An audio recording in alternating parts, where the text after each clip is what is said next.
হাজোৰ হালগাঁৱত শশাংক দাস সোঁৱৰণী ৰূপালীম একাংকিকা নাট প্ৰতিযোগিতা আৰম্ভ। কামৰূপ জিলাৰ হাজোৰ হালগাঁৱত সদৌ অসম ভিত্তিত একাংকিকা নাট প্ৰতিযোগিতা আৰম্ভ।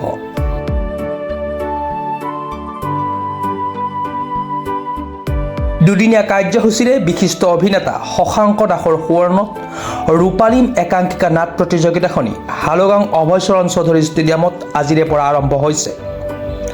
লংকেশ্বৰ দাস স্মৃতি ন্যাসৰ উদ্যোগত তথা হালগাঁও সেৱক সংঘ আৰু পুথিভঁৰালৰ সহযোগত অনুষ্ঠিত হোৱা একাংকিকা নাট প্ৰতিযোগিতাৰ উদ্বোধনীৰ আগমুহূৰ্তত বন্তি প্ৰজ্বলনেৰে আৰম্ভ কৰি উদ্বোধনী অনুষ্ঠানত এখন আলোচনী উন্মোচনৰ লগতে এখন কবিতা পুথি উন্মোচন কৰা হয়। কবিতা পুথিৰ উন্মোচন কৰে বিশিষ্ট লেখিকা সাহিত্যিক ভাস্বতী কলিতাই। উক্ত একাংকিকা নাট প্ৰতিযোগিতাৰ শুভ উদ্বোধনী অনুষ্ঠানত উপস্থিত থাকে নেশৰ হৈ শংকৰ দাস, হালগাঁও সেৱক সংঘ আৰু পুথিভঁৰালৰ সভাপতি নাৰায়ণ চন্দ্ৰ কলিতাৰ সভাপতিত্বত অনুষ্ঠিত হোৱা উক্ত অনুষ্ঠানত বিশিষ্ট শিল্পী জিতুল সোণোৱাল, ৰবিজিতা গগৈ, প্ৰদ্যুৎ চৌধুৰী, জিতাংকুৰ দাস, ভাস্বতী কলিতা, বিশিষ্ট লেখিকা সাহিত্যিকৰ লগতে উপস্থিত থাকে আমন্ত্ৰিত অতিথিবৃন্দ। উক্ত একাংকিকা নাট প্ৰতিযোগিতাত ভিন্ন প্ৰান্তৰ 19টিকৈ নাট্য দলে ল'লে অংশগ্ৰহণ।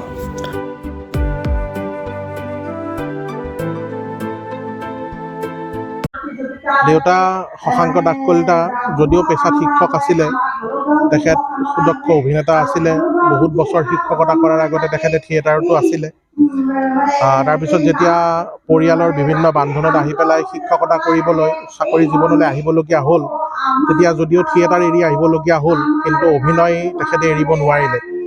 অঞ্চলটোত অভিনয়ৰ বিভিন্ন ধাৰা তেখেতে জীয়াই ৰাখিলে। এই অঞ্চলটোৰ পৰা বহুতো অভিনেতাৰ সৃষ্টি কৰিলে, সংগীত শিল্পীৰ সৃষ্টি কৰিলে। কিন্তু পিছৰ পৰ্যায়ত পৰিয়ালৰ আৰু বিভিন্ন কথাৰ কাৰণে তেখেত অকণমান পিছুৱাই ৰ'বলগীয়া হ'ল।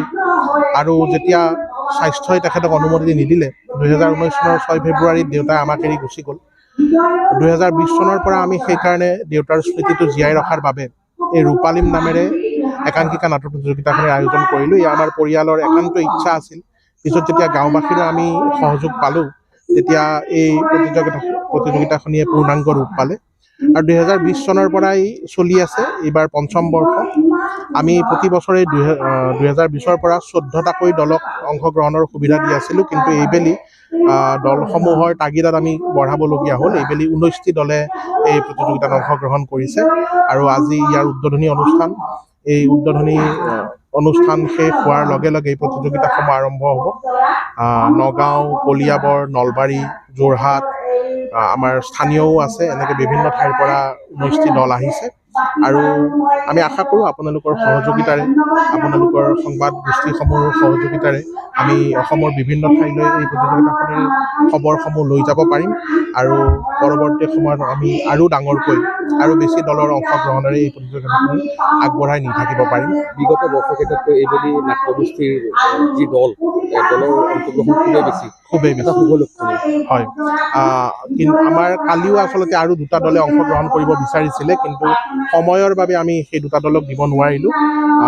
19টি দলক আমি এইবাৰ অনুমতি প্ৰদান কৰিছোঁ, মানে নাটকৰ বাবে। আৰু এই অন্য সমিতিসমূহৰ বিষয়ে আমি নাজানো, কিন্তু আমাৰ নাটসমূহ আমি পাণ্ডুলিপি আগতীয়াকৈ জমা লওঁ। এই পাণ্ডুলিপিসমূহ আমাৰ বিচাৰক মণ্ডলীয়ে পঢ়ে।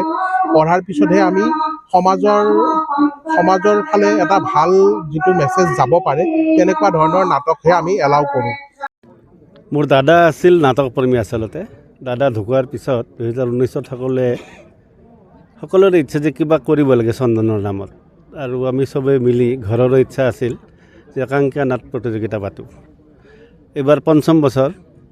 আমাৰ উদ্দেশ্য এইটো আছিল যে একাংকিকা নাটৰ প্ৰচলন প্ৰায় বন্ধ হোৱাৰ নিচিনা। আমি স্কুলত থাকোঁতে সৰস্বতী পূজাত বহাগী যি উৎসৱ পাতে, বহাগী বিহু, তাত একাংকিকা নাটৰ প্ৰতিযোগিতা আছিল আগতে। এইটো মাজতে বিচ্ছিন্ন হৈছিল, মানে একাংকিকা নাট নাছিলে।